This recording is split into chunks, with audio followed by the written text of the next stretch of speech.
Feels different not having everybody else sitting. Cowboy, I figure we should start out with talking about Conor's jiu-jitsu and grappling and how you're going to approach that. No, I'm just kidding.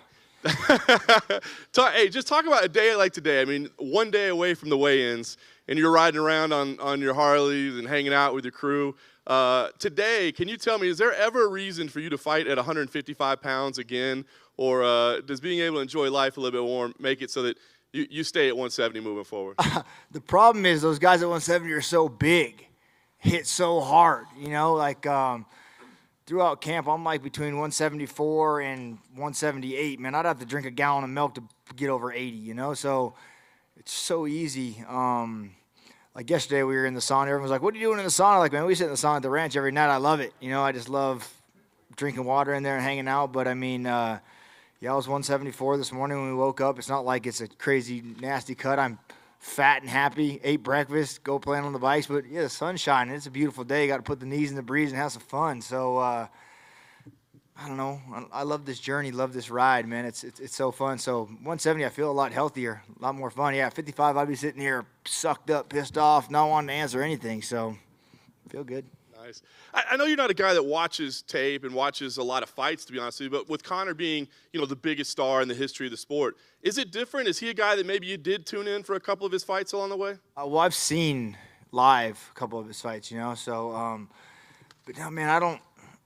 The reason I don't do that, and everyone else says, why don't you watch tape? And I said, well, because if I see Conor throw his left hand and knock somebody out, then I'm worried about that. You know what I mean? I just let my trainers, they watch, they study tape. I mean, they do their job, and we work, and we train, and we game plan all around that. Just because I don't see it, you know, I like to just worry about what I'm going to do. Yeah.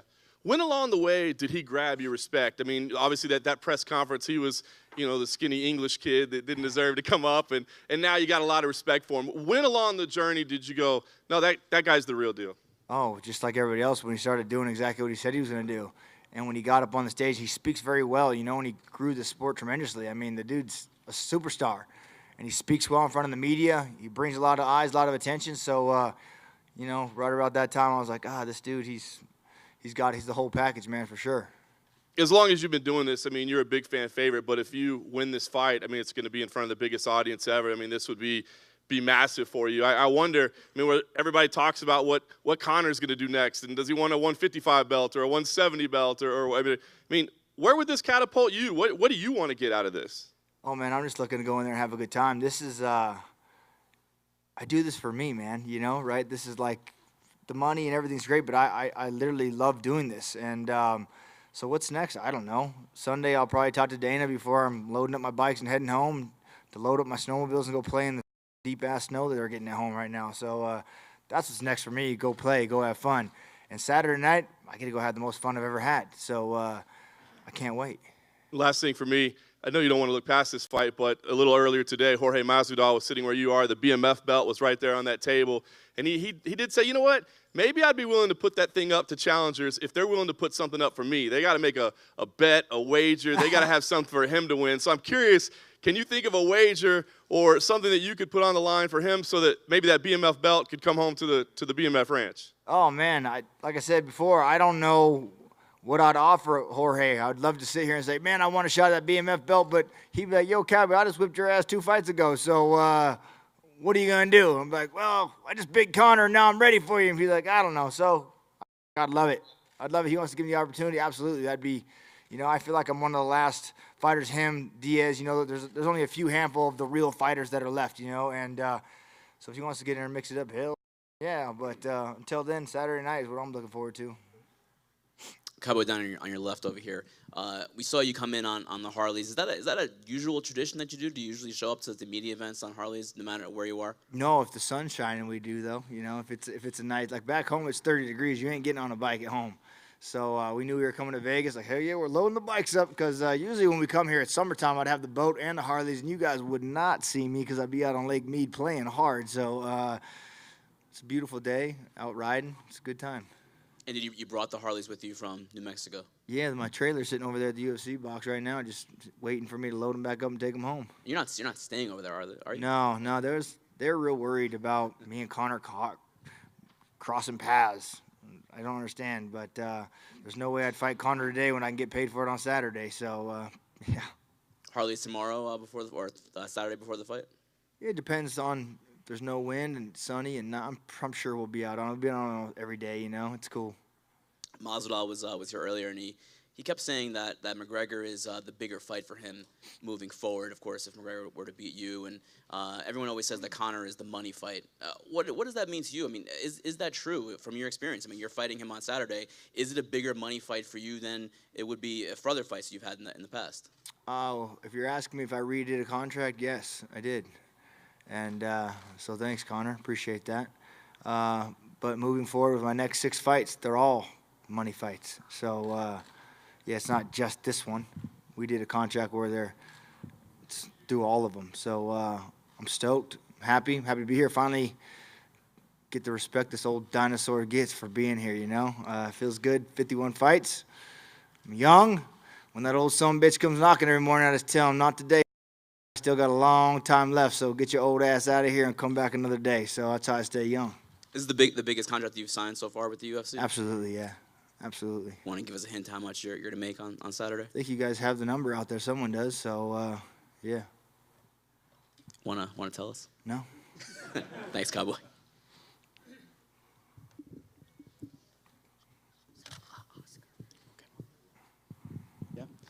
Cowboy, I know you prefer having no trash talk, but are you surprised that Conor's not coming with a bit of his usual verbal warfare, as it were?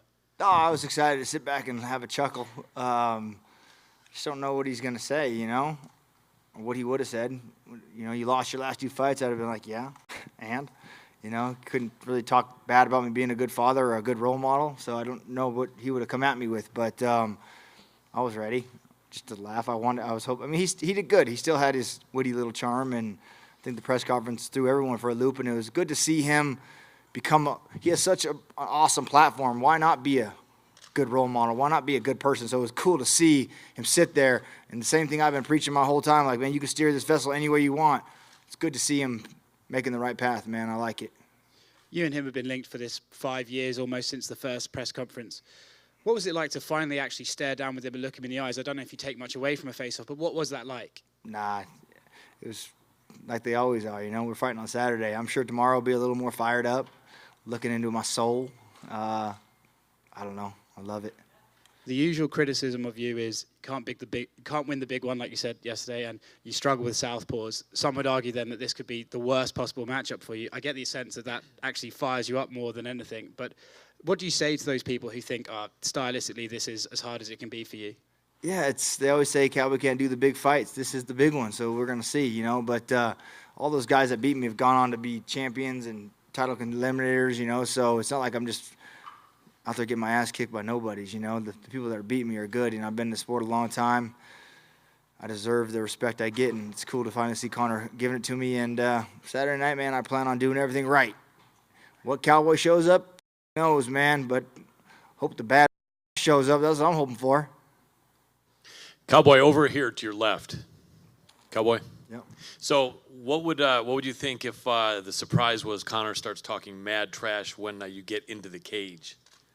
Oh, now we're fighting. Now that's a different story. All right. I mean, now we're actually in the octagon. Yeah, say whatever you want. It wouldn't throw me for a loop or catch me off guard by any means at all. So I'd be ready for it. I mean, I fought Diaz. That son of a bitch. That's all he does the whole fight. So yeah.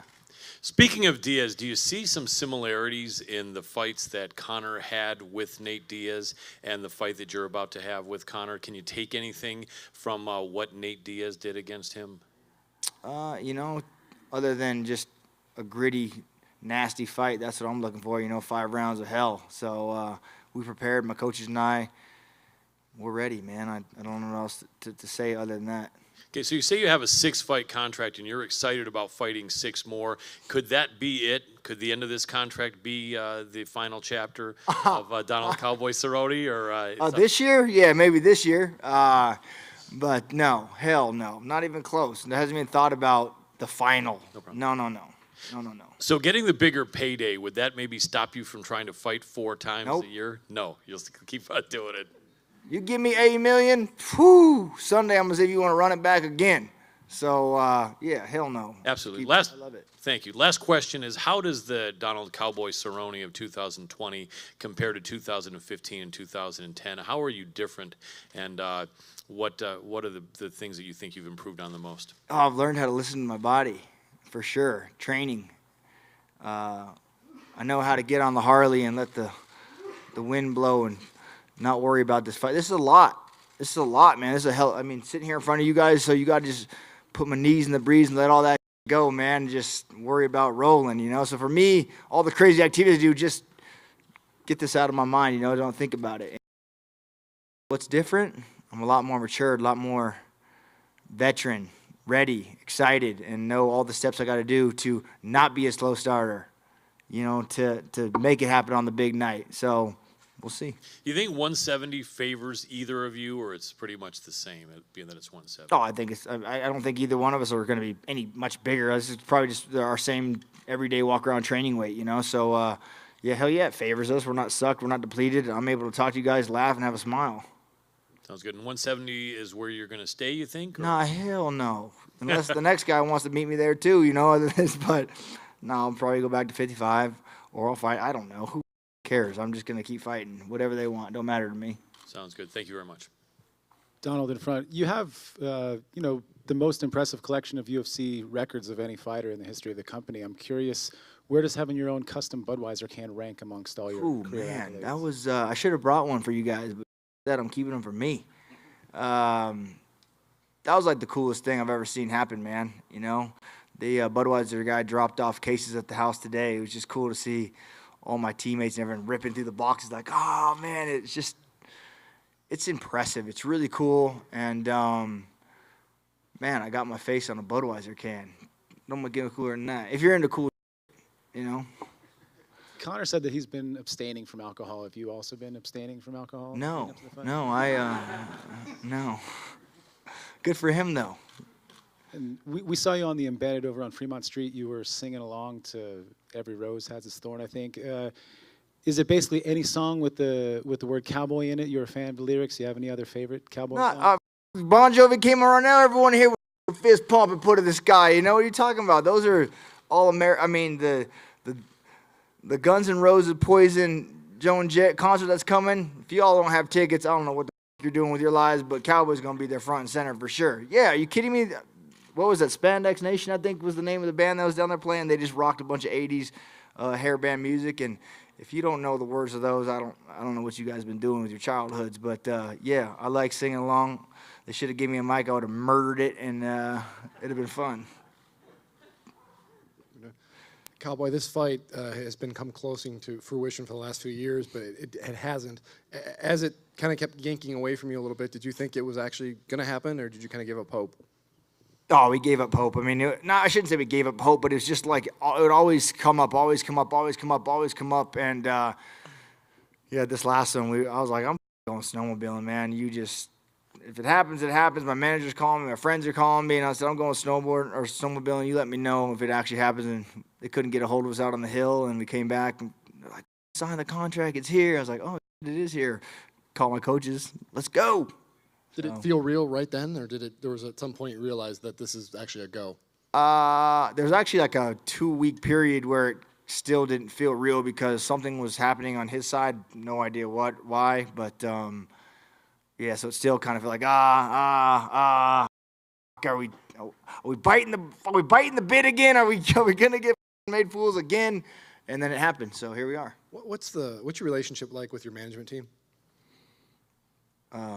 I mean, I like, for example, Kevin Harvick. I mean, you do lean on Kevin for advice. He's been through kind of different situation, obviously, but he's been through these pressure-packed moments. Yeah, the KHI management, every one of our athletes, we all have each other's numbers. We all have everything. So to lean on any of those outstanding people is cool. I can call any one of those guys and ask them for advice. Ask them, they're all pumped up for this fight. We get pumped up for their races, for their golf tournaments, whatever it may be. And yeah, we're like a giant family, man. So it's really cool. It's not just me, or not just them. It's a well-oiled machine, and they work their asses off for us, so it's cool. Last question. Do you have a moment or an anecdote about Kevin Harvick where he's giving you a piece of advice and you said, you know what, that's something that I can really apply and it has helped a lot?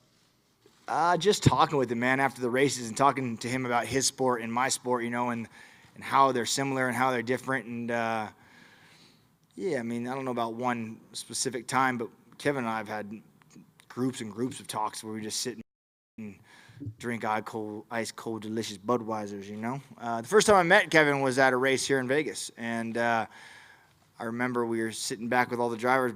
I was like, who the f is the beer guy? Like, how come we don't have any beer here? And he's like, oh, that's actually me. And I was like, well, let's go. Let's get these beers going. And that's kind of how we met and how all this fun stuff started.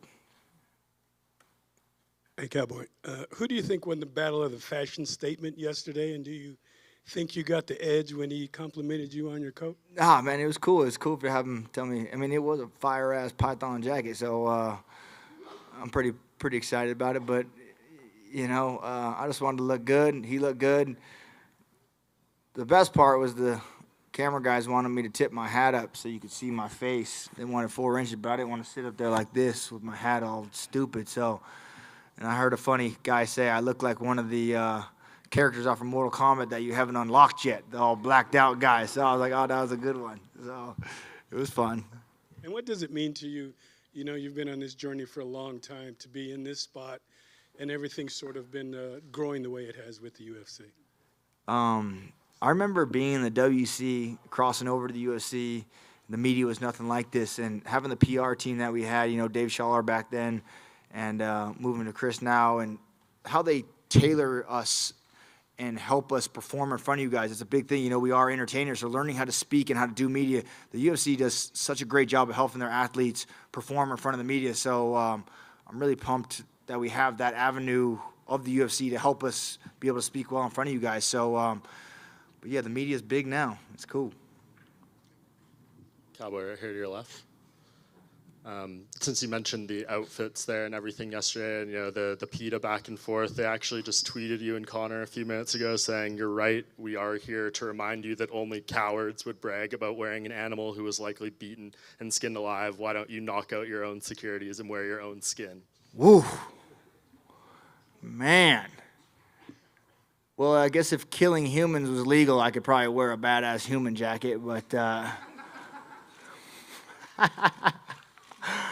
I got a white buffalo at home, PETA, and when she croaks, I'm going to wear a bitchin' ass legendary white buffalo cape out one of these days. So, not at the ranch. I have a lot of animals, turkeys, goats, chickens, pigs. We kill them and butcher them. We eat them all ourselves, man. We use every bit of them. So it's not like I don't just go down to the store and buy beef, you know? We raise it and kill it and eat it. So if there's something inhumane or unjust about raising and killing my own meat for my own sake, PETA, you're up. Granted, I didn't kill the snake or raise the snake to build the python jacket, but it was cool, so I had to wear it. There you go, and just one more from me. You mentioned maybe waking up on Sunday and saying, let's do this again. Of course, you feel you're going to win the fight. We've seen when Conor loses, he was obsessed with getting the Nate Diaz rematch. He clearly wants to fight Khabib again. Do you envision when you win this fight, you guys doing this again? Oh, hey, sure. And I would, because I don't care. The who never matters to me. It's always the when and the where. So, when I heard him yesterday talking about April sounds free and April, March, whatever they said, that sounds good to me. I'd love to get right on it and go back in March. So, yeah. Cowboy on the floor in front of you. Do you feel like it's easier for you to get ready for a fight if you have a lot of animosity against your opponent? You guys have been very respectful this week. Could it be a trap for you?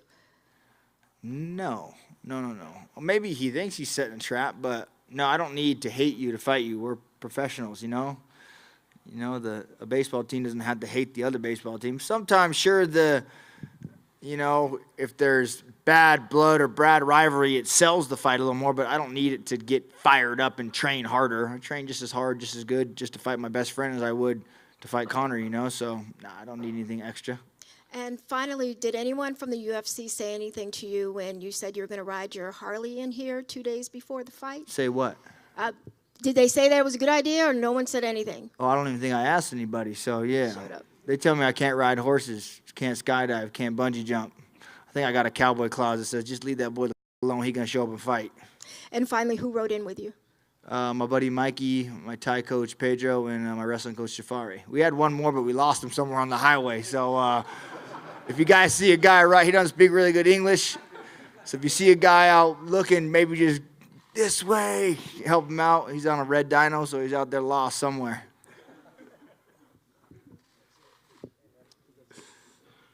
All right. Thank you, guys. I appreciate it. Saturday night, we're going to blow the roof off this. So can't wait. Cowboy showing up for the big one.